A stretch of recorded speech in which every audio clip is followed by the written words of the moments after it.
Blood,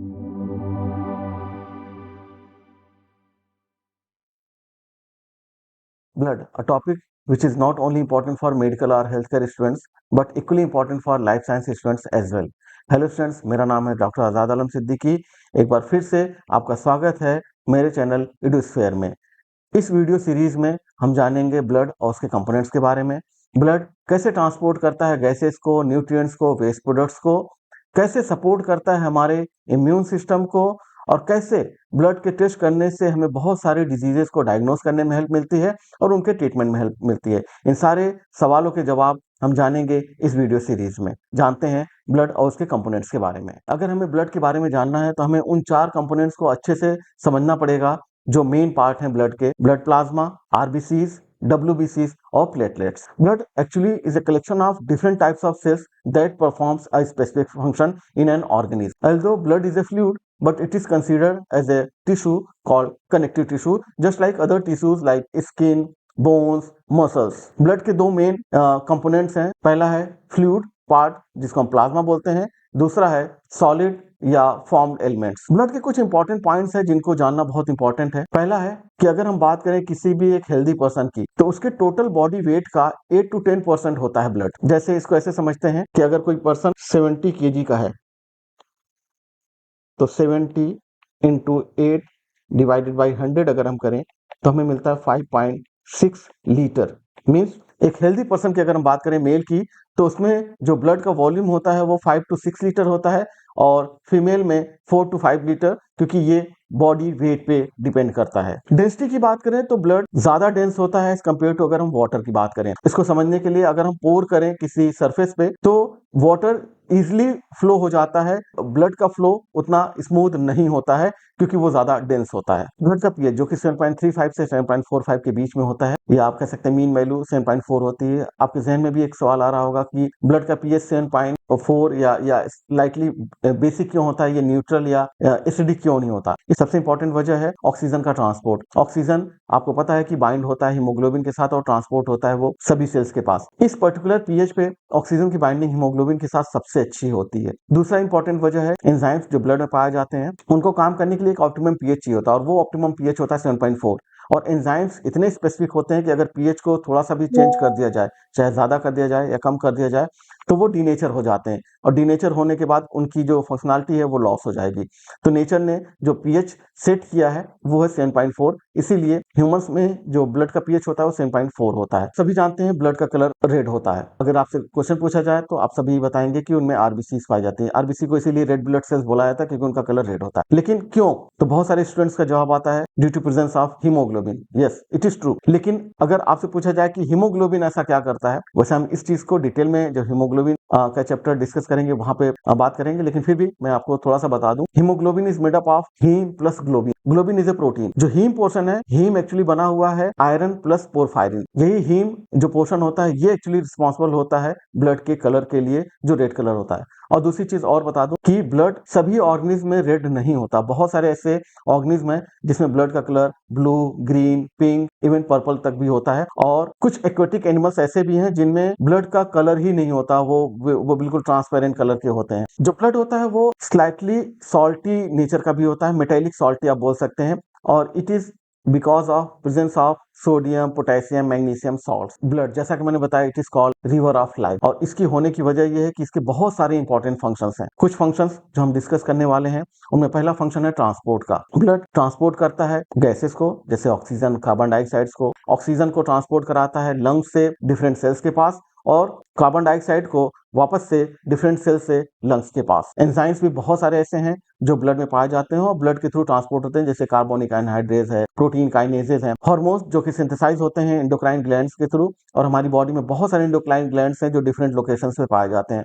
उनसे synthesise होने वाले हार्मोन को ट्रांसपोर्ट करने के लिए ब्लड की जरूरत पड़ती है। वो ब्लड के थ्रू ही उस साइट पे पहुंचते हैं जहां पे उनको परफॉर्म करना होता है। मेटाबॉलिक वेस्ट, जैसे मैंने बताया कि बहुत सारे मेटाबॉलिक वेस्ट हैं, जैसे यूरिया, यूरिक एसिड, क्रिएटिनिन, ये लगातार हमारी बॉडी में मेटाबॉलिक एक्टिविटीज में, चाहे वो एनाबॉलिक हो चाहे कैटाबॉलिक एक्टिविटीज हो, वहां पे फॉर्म होते रहते हैं। और क्योंकि ये वेस्ट प्रोडक्ट्स हैं, इनको बॉडी से रिमूव करना होता है, तो ये ब्लड के थ्रू ही ट्रांसपोर्ट होकर किडनी के पास पहुंचते हैं, और किडनी अल्टीमेटली इनको फिल्टर करके यूरिन के फॉर्म में बॉडी से एक्सक्रीट करा देती है। पर्सन इनटेक करता है फूड जिसमें कार्बोहाइड्रेट, प्रोटीन और लिपिड्स होते हैं। इनके जो सिंपलर फॉर्म होते हैं जैसे ग्लूकोज, अमाइनो एसिड्स या फैटी एसिड्स हैं, ये एब्जॉर्ब होने के बाद जब ब्लड में पहुंचते हैं तो ब्लड के थ्रू ही ये ट्रांसपोर्ट होके सभी सेल्स के पास पहुंचते हैं। ब्लड, जैसा कि शुरू में मैंने बताया, कि हमारे इम्यून सिस्टम को सपोर्ट करता है और वो सपोर्ट होता है थ्रू एंटीबॉडीज। एंड ये जो एंटीबॉडीज हैं इनका ट्रांसपोर्ट भी ब्लड के थ्रू ही होता है और ये उस जगह पे जाके परफॉर्म करते हैं जहाँ पे इनकी रिक्वायरमेंट होती है। बहुत सारे आयंस और इलेक्ट्रोलाइट्स जैसे sodium, potassium, magnesium, chloride ions, इनका ट्रांसपोर्ट भी लगातार ब्लड के थ्रू होता है और इन आयंस की बहुत ज्यादा रिक्वायरमेंट है किसी भी सेल को स्पेसिफिक तरीके से अपना काम करने के लिए। दूसरा इंपॉर्टेंट फंक्शन है प्रोटेक्शन का। जो ब्लड होता है वो बना होता है फॉर्म्ड या सॉलिड कंपोनेंट्स का। उन सॉलिड कंपोनेंट्स में से एक बहुत ही इंपॉर्टेंट कंपोनेंट है डब्ल्यूबीसी। डब्ल्यूबीसी एक इंपॉर्टेंट पार्ट हो जाता है हमारे इम्यून सिस्टम का, जो हमें प्रोटेक्ट करता है आने वाले पैथोजन से। जब भी हमें इंजरी होती है, ब्लड का फ्लो होना स्टार्ट होता है और कुछ समय के बाद जो ब्लड है वो क्लॉट कर जाता है, या आप कह सकते हैं ब्लड का जो फ्लो होता है वो स्टॉप हो जाता है। ये क्यों होता है? ये होता है ब्लड में मौजूद कंपोनेंट का, जिसको हम बोलते हैं प्लेटलेट, और साथ ही साथ कुछ क्लॉटिंग फैक्टर्स या कह सकते हैं क्लॉटिंग प्रोटीन्स जो इसमें हेल्प कराती हैं। ये जो पूरी प्रोसेस होती है जिसमें ब्लड का फ्लो स्टॉप हो जाता है, इसको बोला जाता है हीमोस्टैसिस। दूसरा इंपॉर्टेंट फंक्शन है रेगुलेशन का। ब्लड बहुत सारी एक्टिविटीज को, बहुत सारे फंक्शंस को रेगुलेट करता है हमारी बॉडी में। उन्हीं में एक है बॉडी टेम्परेचर। एक ह्यूमन की बात करें तो बॉडी टेम्परेचर होता है 37 डिग्री सेंटीग्रेड, या आप कह सकते हैं 98.6 डिग्री फ़ारेनहाइट, और ये टेम्परेचर हमेशा मेंटेन रहता है। चाहे पर्सन किसी भी बहुत ही कोल्ड वाले वेदर में चला जाए जहाँ पे टेम्परेचर माइनस में होता है, या बहुत ही हॉट वेदर में चला जाए जहाँ पे टेम्परेचर बहुत ही ज़्यादा होता है, उसके बाद भी बॉडी का टेम्परेचर हमेशा मेंटेन रहता है। और इसमें इंपॉर्टेंट रोल प्ले करता है ब्लड, जिसका फ्लो उसी के अकॉर्डिंग कम या ज़्यादा होता है, जिससे बॉडी का टेम्परेचर रेगुलेट रहे। पीएच, जिसके बारे में हमने पीछे भी डिस्कस किया था कि ब्लड का जो पीएच होता है वो 7.35 से 7.45 के बीच में होता है, और इससे अगर कम या ज़्यादा हो जाए तो वो ह्यूमन के लिए फैटल भी हो सकता है। कम होने पे एसिडोसिस कंडीशन होती है, ज़्यादा होने पे एल्कोलोसिस कंडीशन हो जाती है। ब्लड का पीएच रेगुलेट कैसे होता है? ये रेगुलेट होता है डिफरेंट बफर से, और ये बफर हमारे ब्लड में पाए जाते हैं। उनमें से एक इंपॉर्टेंट बफर है बाइकार्बोनेट बफर। इसके अलावा हीमोग्लोबिन भी बफर की तरह काम करता है, फॉस्फेट बफर पाया जाता है। ये सारे बफर इसी तरीके से काम करते हैं कि ताकि ब्लड का जो पीएच है वो 7.35 से 7.45 के बीच में मेंटेन रहे। साथ ही ब्लड के पीएच को रेगुलेट कराने में दो इंपॉर्टेंट ऑर्गन भी हैं जो लगातार काम करते हैं। उनमें है लंग्स और किडनी। ये लगातार ब्लड के पीएच को रेगुलेट कराने में हेल्प करते हैं। Different electrolytes, sodium, potassium, chloride, इनका भी जो रेगुलेशन है, या आप कह सकते हैं इनका जो कंसंट्रेशन है वो लगातार ब्लड मेंटेन करके रखता है, और इन इलेक्ट्रोलाइट्स की जरूरत पड़ती है सेल की प्रॉपर फंक्शनिंग के लिए। ब्लड प्रेशर की बात करें तो एक हेल्दी पर्सन का ब्लड प्रेशर होता है 120/80, और इसको रेगुलेट करने में भी ब्लड बहुत इंपॉर्टेंट रोल प्ले करता है। किसी पर्सन का ब्लड प्रेशर ज्यादा हो जाए तो ब्लड का फ्लो किडनी के पास ज्यादा हो जाता है, ताकि ज्यादा से ज्यादा अमाउंट में जो वाटर है उसको एक्सक्रीट किया जा सके। सिमिलरली अगर ब्लड प्रेशर किसी का कम हो जाए तो ब्लड का फ्लो कम हो जाता है किडनी के पास, ताकि ब्लड को रिटेन किया जा सके और ब्लड प्रेशर को फिर से बढ़ाया जा सके। तो बहुत इंपॉर्टेंट रोल हो जाता है ब्लड का, ब्लड प्रेशर को कंट्रोल करने में, रेगुलेट करने में। अब बात करते हैं ब्लड के कंपोजिशन की। जैसा कि मैंने शुरू में बताया कि ब्लड के दो इंपॉर्टेंट पार्ट होते हैं, फ्लूइड पोर्शन जिसको हम प्लाज्मा बोलते हैं, और दूसरा होता है सॉलिड पोर्शन या फॉर्म एलिमेंट, जिसमें आ जाती है हमारी आरबीसीज, डब्ल्यूबीसीज और प्लेटलेट्स। अब अगर हम बात करें कि हम कैसे इनको सेपरेट कर सकते हैं, तो इनको सेपरेट करने का सबसे अच्छा तरीका होता है सेंट्रीफ्यूगेशन। आप ब्लड को किसी वॉयल में अगर कलेक्ट करते हैं, आप दो तरीके से कलेक्ट कर सकते हैं। एक आप प्लेन वॉयल में कर सकते हैं जिसमें एंटीकोगुलेंट ऐड ना हो, और दूसरा तरीका हो सकता है कि आप एक ऐसी वॉयल लें जिसके अंदर एंटीकोगुलेंट मौजूद हो।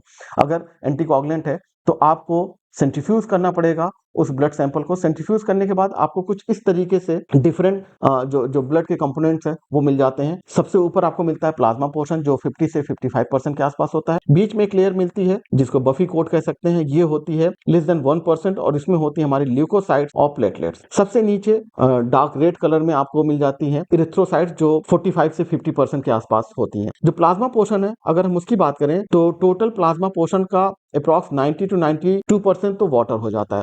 बाकी रिमेनिंग जो पोर्शन बचे हैं उनमें 7% हो जाती है हमारी डिफरेंट प्रोटीन, और 1% के आसपास हो जाते हैं सोलूट। प्रोटीन की बात करें तो इन टोटल 7% प्रोटीन में से मैक्सिमम अमाउंट में एल्बुमिन होती हैं, उसके बाद कुछ ग्लोबुलिन्स हैं, क्लॉटिंग फैक्टर्स हैं, कुछ और प्रोटीन्स इसके अलावा पाए जाते हैं, जैसे एंजाइम्स और हार्मोन्स की हम बात करें। इसके अलावा अगर हम सोल्यूट्स की बात करें, जो 1% सोल्यूट है उनमें डिफरेंट इलेक्ट्रोलाइट्स आ जाते हैं, न्यूट्रिएंट्स हैं जिनको हमने इनटेक किया है, और बहुत सारे मेटाबॉलिक वेस्ट हैं, साथ ही साथ कुछ और सब्सटेंसेस हैं जो सोल्यूट फॉर्म में पाए जाते हैं प्लाज्मा के अंदर। इसी तरीके से बात करें ल्यूकोसाइट और प्लाज्मा और प्लेटलेट्स की, तो वो लेस देन 1% होती हैं, और सबसे नीचे जो रेड कलर में इरिथ्रोसाइट्स पाई जाती हैं वो जैसा कि मैंने बताया कि 45 से 50% के आसपास होती हैं। अगर आपको ब्लड सेल्स की मॉर्फोलॉजी, उनका शेप या उनके साइज के बारे में पता करना है, तो एक बहुत इंपॉर्टेंट टेस्ट होता है जिसको बोलते हैं हम blood smear test. Blood smear के लिए आपको ब्लड की एक पतली फिल्म बनानी पड़ती है ग्लास स्लाइड के ऊपर, और इसको स्टेन करने के बाद आपको माइक्रोस्कोप से एग्जामिन करना पड़ता है। जब आप माइक्रोस्कोप से एग्जामिन करते हैं तो कुछ इस तरीके से आपको सेल्स मिलती हैं, जिसमें रेड कलर में जो आपको दिखाई दे रही हैं ये सभी आरबीसीज हैं। बड़ी साइज की कुछ ऐसी सेल्स भी दिखाई देती हैं जो डिफरेंट डब्ल्यूबीसीज को रिप्रेजेंट करती हैं। इसके अलावा गोल्डन या येलो कलर की सेल फ्रेगमेंट्स दिखाई देते हैं, क्योंकि प्लेटलेट्स को हम सेल्स नहीं बोलते बल्कि ये फ्रेगमेंट्स होती हैं मेगा कैरियोसाइट्स की। तो बहुत सारी आपको इस तरीके से प्लेटलेट्स भी दिखाई देती हैं। ये अगर एक हेल्दी पर्सन के हम स्मीयर को देखें तो कुछ इस तरीके से हमें दिखाई देता है। ब्लड स्मीयर में बहुत सारी इंपॉर्टेंट इंफॉर्मेशन देता है, जैसे आप इससे एनीमिया के बारे में पता कर सकते हैं, आप ल्यूकोपीनिया के बारे में जान सकते हैं, ल्यूकोसाइटोसिस के बारे में जान सकते हैं, थ्रोम्बोसाइटोपिनिया के बारे में जान सकते हैं, इवन कैंसर कंडीशन जैसे लिम्फोमा है, ल्यूकीमिया है, इनके बारे में भी आप ब्लड स्मीयर से पता कर सकते हैं। तो बहुत इंपॉर्टेंट टेस्ट हो जाता है ब्लड स्मीयर टेस्ट। जो ब्लड के कंपोनेंट्स हैं उनको आप इजिली सेपरेट कर सकते हैं। आप दो तरीके के वॉयल्स ले सकते हैं, एक वॉयल होगी आपकी जिसमें एंटीकोगुलेंट्स ऐड नहीं होता, दूसरी वॉयल आप ले सकते हैं जिसमें एंटीकोगुलेंट एडेड होता है।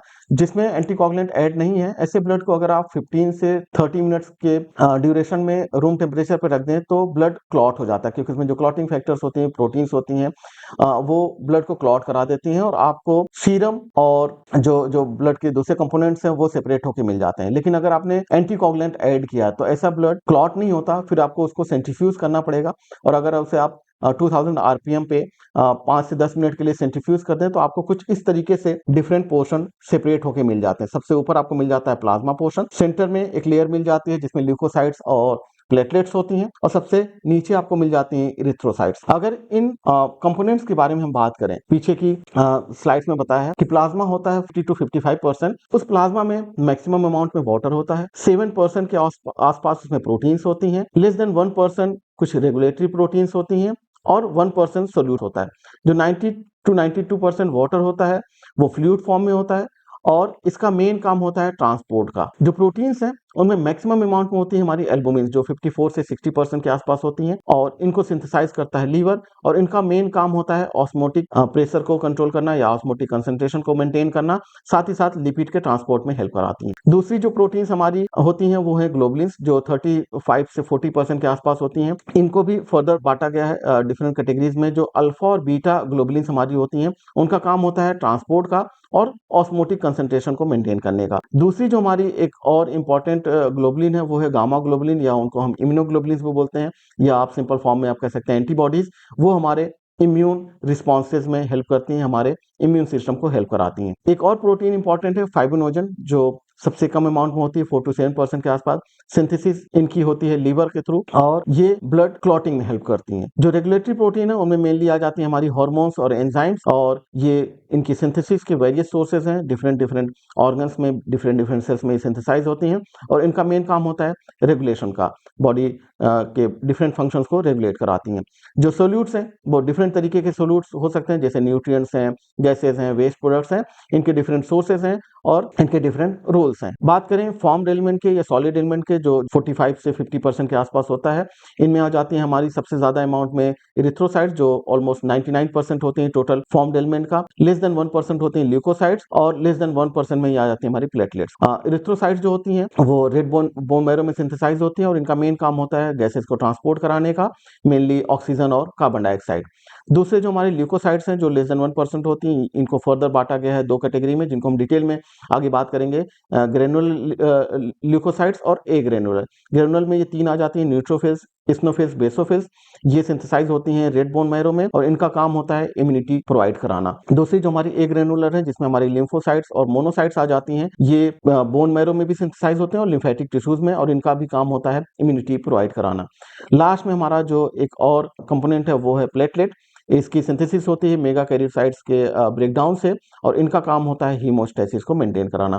तो ये हमारे ब्लड के डिफरेंट कंपोनेंट्स हैं और इनके डिफरेंट रोल्स क्या हैं, इनकी साइट ऑफ प्रोडक्शन क्या है। प्लाज्मा, जिसको हम लिक्विड मैट्रिक्स भी बोलते हैं, मेनली जो प्लाज्मा होता है वो टोटल 50 to 55% होता है टोटल ब्लड का, और इसमें डिजॉल्व फॉर्म में होती हैं बहुत सारी प्रोटीन्स, इलेक्ट्रोलाइट्स, गैसेस, न्यूट्रिएंट्स और वेस्ट प्रोडक्ट्स। साथ ही साथ कुछ इंपॉर्टेंट प्रोटीन्स भी होती हैं जैसे एल्बुमिन, डिफरेंट टाइप्स की ग्लोबुलिन्स और फाइब्रिनोजन प्रोटीन्स। प्लाज्मा का अगर हम क्लिनिकल रोल देखें तो प्लाज्मा बहुत इंपॉर्टेंट हो जाता है। प्लाज्मा को ट्रांसफ्यूज किया जाता है या डोनेट किया जाता है ऐसे पेशेंट को जिनमें क्लॉटिंग इश्यूज हैं, जिनमें क्लॉटिंग फैक्टर की कमी है, तो ऐसे पेशेंट को ब्लड प्लाज्मा डोनेट किया जा सकता है। साथ ही साथ ऐसे पेशेंट को जिनमें इम्यून डिसऑर्डर्स हैं या ऐसे पेशेंट जो इम्यूनो कम्प्रोमाइज हैं, उनको भी प्लाज्मा डोनेट किया जाता है। शायद आपको याद हो कोरोना पीरियड में बहुत सारे ऐसे पेशेंट जिनको कोविड इन्फेक्शन होने के बाद जिनकी इम्यूनिटी बहुत ज़्यादा वीक थी, ऐसे पेशेंट को प्लाज्मा डोनेट किया जाता था उन पेशेंट से जो जो कोरोना से रिकवर हुए हैं, क्योंकि उनके ऑब्वियसली प्लाज्मा में ऐसी एंटीबॉडीज थी जो जो कोविड वायरस के अगेंस्ट जनरेट हुई थी। तो ऐसे पेशेंट्स का प्लाज्मा जो है वो इम्यूनो कम्प्रोमाइज पेशेंट्स को दिया जाता था, ट्रांसफ्यूज किया जाता था। एक बहुत ही इंपॉर्टेंट क्वेश्चन है जो बहुत बार स्टूडेंट से पूछा जाता है और वो अक्सर कंफ्यूज रहते हैं, difference between plasma and serum. वैसे तो इंटरचेंजेबली दोनों ही टर्म्स इस्तेमाल किए जाते हैं, प्लाज्मा और सीरम, क्योंकि बहुत ही बेसिक सा डिफरेंस होता है, और वो डिफरेंस है फाइब्रिनोजन का। जो प्लाज्मा होती है उसमें फाइब्रिनोजन पाया जाता है और जो सीरम होता है उसमें फाइब्रिनोजन नहीं पाया जाता है। कैसे पता कर सकते हैं कि प्लाज्मा कौन सा है और सीरम कौन सा है?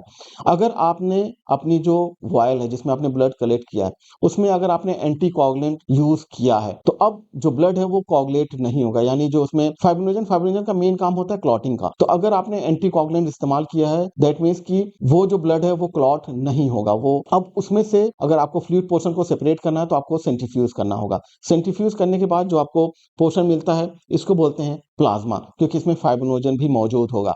लेकिन अगर आपने एंटीकोगुलेंट यूज नहीं किया है तो ऐसे ब्लड को अगर आप बॉयल में लेके 15 से 20 मिनट या 30 मिनट के लिए रूम टेम्परेचर पर रख दें तो वो ब्लड क्लॉट हो जाता है, क्योंकि फाइब्रिनोजन यहाँ पे यूज हो जाता है ब्लड को क्लॉट कराने में। और उस केस में जब ब्लड क्लॉट होता है तो आपको अब जो पोर्शन मिलेगा फ्लूइड पोर्शन वो सीरम होगा, उसमें फाइब्रिनोजन नहीं पाया जाता। तो plasma divide of clotting factors fibrinogen mainly is called serum, यानी ऐसा प्लाज्मा जिसमें फाइब्रिनोजन ना पाया जाए उसको हम सीरम बोलते हैं। तो ये एक बेसिक सा डिफरेंस होता है। जैसा कि हमने पीछे भी डिस्कस किया काफी कि प्लाज्मा में 90 to 90% वाटर होता है और प्लाज्मा का जो कलर होता है वो स्ट्रॉ कलर होता है। इसके अलावा बहुत सारे इंपॉर्टेंट इंग्रेडिएंट्स या आप कह सकते हैं बहुत सारे इंपॉर्टेंट और भी प्रोटीन्स और सब्सटेंसेस हैं जो ब्लड में पाए जाते जो जो प्लाज्मा में पाए जाते हैं। और जो ये प्रोटीन्स हैं मेनली इनकी सिंथेसिस होती है लीवर के अंदर। प्रोटीन की बात करें तो सबसे इंपॉर्टेंट इसमें है एल्बुमिन, जो टोटल 60% होती हैं टोटल प्रोटीन का जो प्लाज्मा में पाई जाती हैं। और मेन काम एल्बुमिन का होता है ऑस्मोटिक प्रेशर को मेंटेन कराना। एक और इंपॉर्टेंट पॉइंट है एल्बुमिन को लेके कि अगर एल्बुमिन का कंसंट्रेशन कम हो जाए तो क्या होगा। एल्बुमिन के कंसंट्रेशन कम होने पे कंडीशन होती है जिसको बोलते हैं एडिमा। ये क्यों होता है? एल्बुमिन का कंसंट्रेशन ब्लड में कम हो जाता है तो हाइड्रोस्टैटिक प्रेशर आर्टरीज और वेन्स में बढ़ जाता है, जिसकी वजह से जो वाटर है वो आर्टरीज और वेन्स से निकल के बाहर इंटरस्टिशियल फ्लूइड में आ जाता है, और वहां पे जब वाटर का कंसंट्रेशन बढ़ना शुरू होता है तो पेशेंट को एडिमा कंडीशन हो जाती है। दूसरी जो इंपॉर्टेंट प्रोटीन्स हैं वो है हमारी ग्लोबुलिन्स। उनमें अल्फा और बीटा ग्लोबुलिन्स जो होती हैं इनका मेन काम होता है ट्रांसपोर्ट का। ये लिपिड और दूसरे मिनरल्स को ट्रांसपोर्ट कराती हैं। एक और इंपॉर्टेंट ग्लोबुलिन है जिसको हम बोलते हैं gamma globulin. Gamma globulin role play करते हैं इम्यूनिटी में, क्योंकि यही जो ग्लोबुलिन्स होती हैं ये एंटीबॉडी की तरह काम करते हैं। इन्हीं को हम इम्यूनोग्लोबुलिन्स भी बोलते हैं। तीसरी जो इंपॉर्टेंट प्रोटीन है वो है फाइब्रिनोजन, जो ऑलमोस्ट 4% के आसपास होती है। और फाइब्रिनोजन का मेन रोल होता है ब्लड क्लॉटिंग में, ब्लड को क्लॉट कराने में ये हेल्प कराती हैं। प्लाज्मा के दूसरे भी इंपॉर्टेंट बहुत सारे रोल है, जैसे प्लाज्मा कैरी करता है डिफरेंट न्यूट्रिएंट्स को like glucose, cholesterol, lipid, amino acids, ions और इलेक्ट्रोलाइट्स का ट्रांसपोर्ट कराता है। जैसे यहाँ पे लिखे हुए हैं sodium, potassium, calcium, magnesium, hydrogen ion, chloride ion, ऐसे बहुत सारे आयंस हैं जिनका ट्रांसपोर्ट भी प्लाज्मा के थ्रू होता है। साथ ही साथ वेस्ट प्रोडक्ट जिनको हमने पीछे भी डिस्कस किया, bilirubin, urea, uric acid, creatinine, इनका ट्रांसपोर्ट भी प्लाज्मा के थ्रू होता है। गैसेस का ट्रांसपोर्ट जैसे कार्बन डाइऑक्साइड है, ऑक्सीजन है, इनका ट्रांसपोर्ट भी प्लाज्मा के थ्रू होता है। और बहुत सारे हार्मोन्स और एंजाइम्स ये भी लगातार प्लाज्मा के थ्रू ही ट्रांसपोर्ट होते हैं। अब बात करते हैं फॉर्म सेल्स की। वैसे इनके बारे में हम डिटेल में एक डेडिकेटेड वीडियो बनाएंगे जिसमें हम आरबीसी, डब्ल्यूबीसी और प्लेटलेट्स को अलग से डिस्कस करेंगे। तो जो ब्लड सेल्स हैं, डिफरेंट तरीके की ब्लड सेल्स हैं जो हमारे ब्लड में पाई जाती है और इनके अपने स्पेसिफिक फंक्शन है।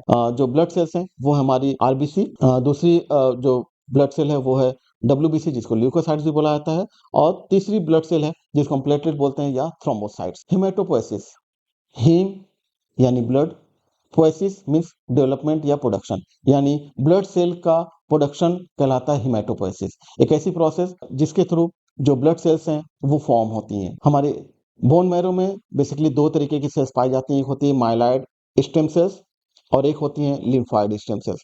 मैक्सिमम जो हमारी ब्लड सेल्स हैं वो माइलॉइड स्टेम सेल से फॉर्म होती हैं। कुछ ब्लड सेल्स हमारी लिम्फॉइड स्टेम सेल से भी बनती हैं। आरबीसी के प्रोडक्शन को कहते हैं इरिथ्रोपोएसिस, और इसके प्रोडक्शन के लिए एक हार्मोन है जो रिस्पांसिबल होता है और उसको हम बोलते हैं इरिथ्रोपोएटिन, जिसकी सिंथेसिस होती है किडनी में। जैसे ही बॉडी में ऑक्सीजन का कंसंट्रेशन कम होता है, या आप कह सकते हैं ब्लड में ऑक्सीजन का कंसंट्रेशन कम होता है, सेल्स के पास ऑक्सीजन कम पहुंचती है, इमीडिएटली किडनी से रिलीज होता है इरिथ्रोपोएटिन, और ये इरिथ्रोपोएटिन बोन मैरो के पास जाके आरबीसी के प्रोडक्शन को इंक्रीज करा देता है। डब्ल्यूबीसी के डेवलपमेंट को बोलते हैं ल्यूकोपोएसिस, और इसके फॉर्मेशन के लिए भी बहुत सारे साइटोकाइंस और ग्रोथ फैक्टर्स जिम्मेदार होते हैं।